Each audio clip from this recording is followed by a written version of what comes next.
Sky looked pretty. I thought I'd show you. All the loads are delayed. I'm supposed to go to Long Island.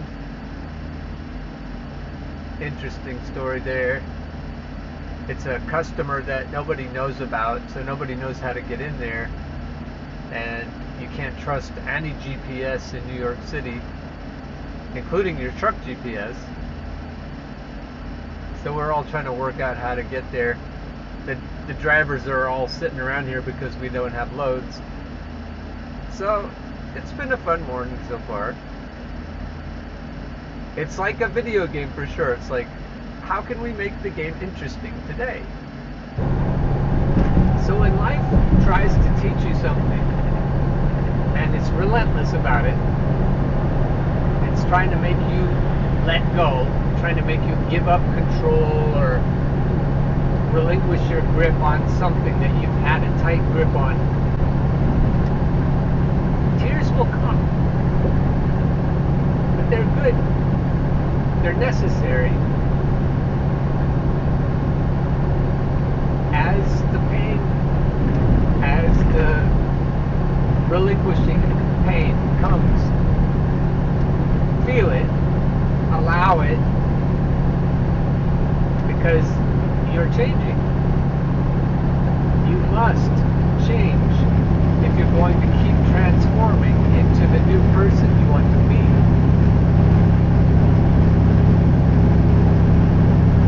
It's inevitable that there will be those tears as you release whatever it is you've held on to for so long.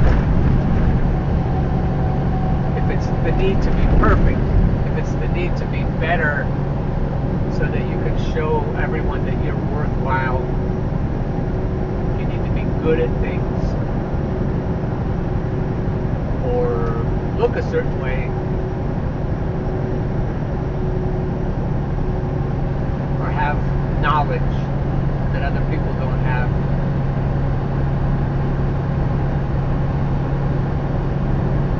Whatever it is, letting go of it won't be a cakewalk. So let the tears come.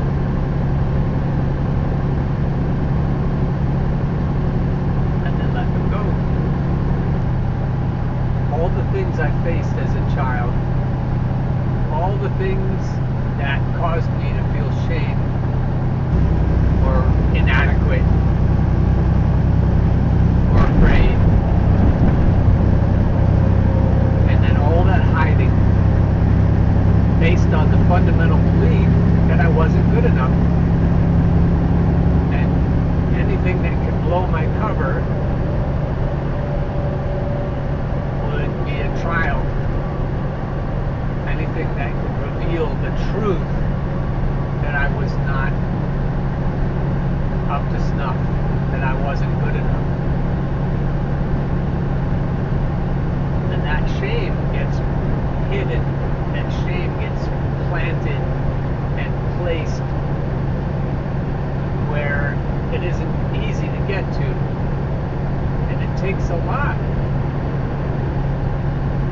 As you get older, it takes a lot to get to it, and then to see everything for what it is. But there isn't any way to feel worthy of all the good things that the universe has for me if I'm hiding shame. If I'm hiding that idea that I'm truly inadequate. If anyone could see it, they would realize how inadequate I am. When you have those feelings and you just cover them and hide from them and go around the long way instead of right through the middle of the thorns, of the nettles, then it never changes, it never gets fixed.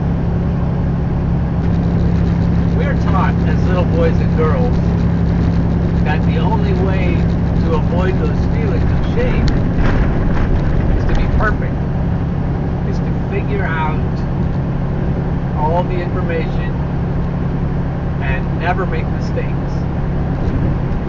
Because if we make mistakes, not if we do something harmful on purpose, but if we make an honest mistake and we're taught, then if anyone sees that mistake, it proves that we are worthy of shame and shunning and punishment.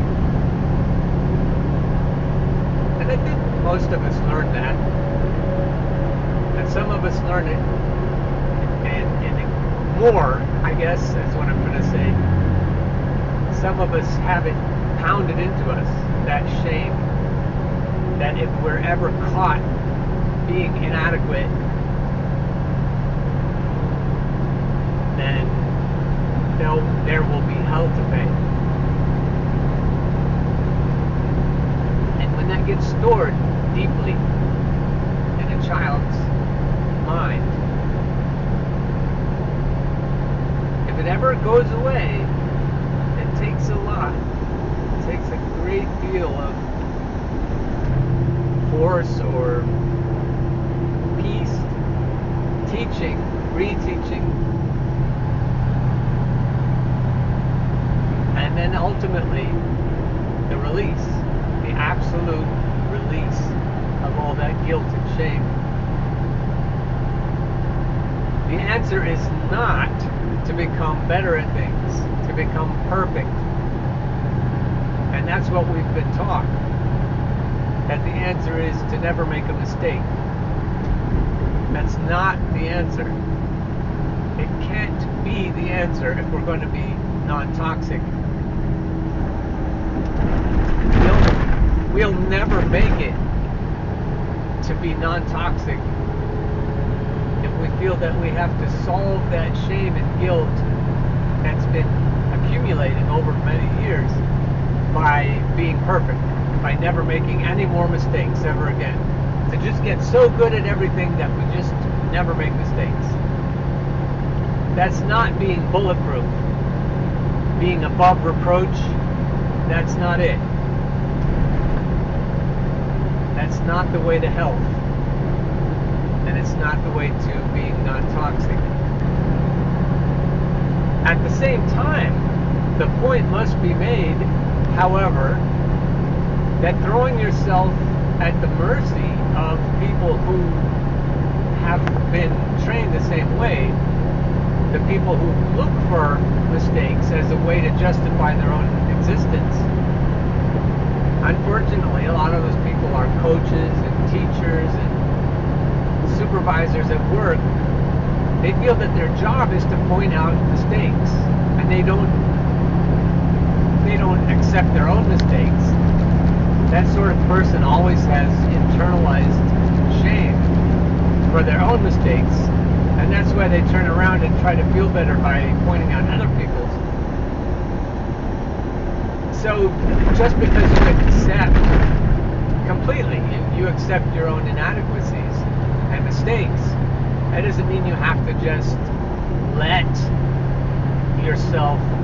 your dirty laundry air in front of the people who point out mistakes for a living. You don't have to hide from yourself,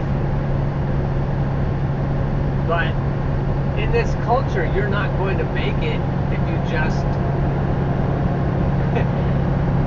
let it all hang out. Maybe we'll get to a place someday where we can do that.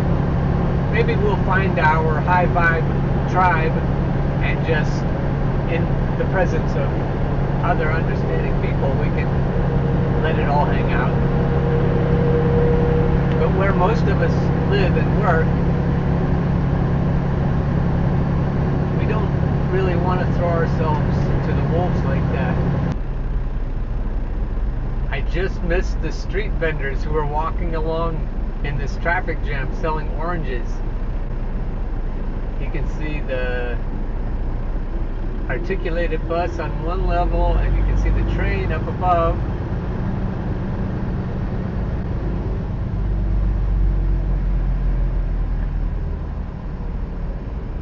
Just all kinds of things happening.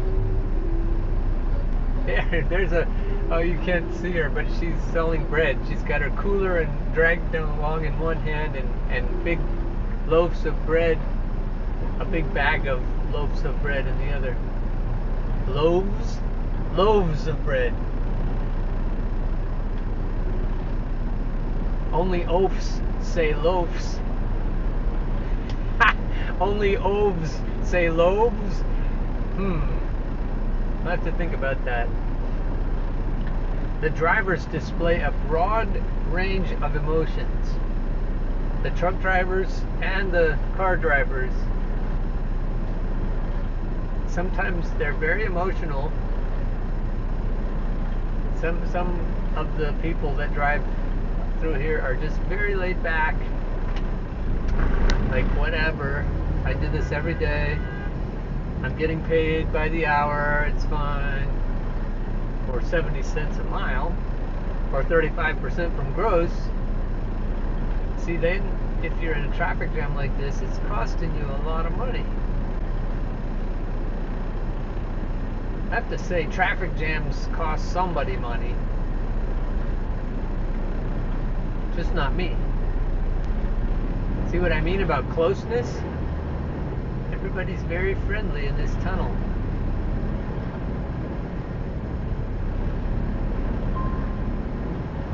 Yes, I'm still driving. Nobody's feeling claustrophobic yet, are they? When our loads were delayed this morning, the truck drivers were standing around talking, and you get some partisan politics. You know how it is with most everybody. They pick a side. But we kind of got things around to a better place by the end. We figured out that nobody in government is working for us. And they're all working for the rich people. And it's funny that truck drivers understand that somewhat better than suburban liberals. I guess it's because they're less trusting, which is exactly what we need right now. I ran over that with all 5 axles.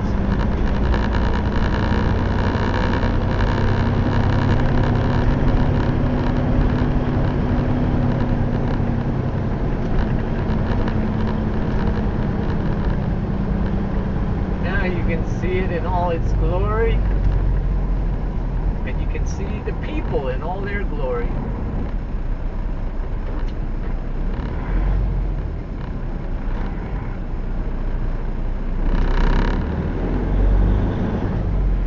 Okay, the last thing I'll say about the traffic is in New York State, they see the need to put signs up that remind you that it's state law to signal before you change lanes.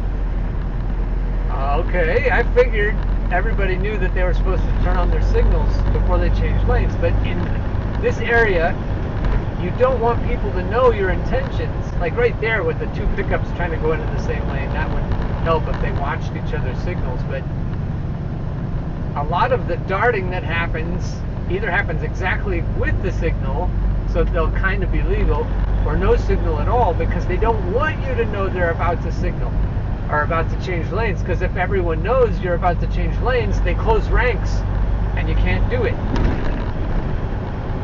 You're supposed to. You don't want people to take cuts. 5, then keep right. It's now 4 o'clock. Supposed to arrive Continue straight. 7:30. I have 3 hours and 40 minutes of drive time left. So if I don't have to go to the bathroom on the way home, I might make it in my 14-hour shift. Every time I show you the traffic, I notice the sky and how beautiful the sky is. That's what I need to think about, is not traffic. Because the clouds have been, all day, they've been painted, like, every time. Go back and look if you didn't notice the clouds. Last look at the sky as we cross over into Pennsylvania.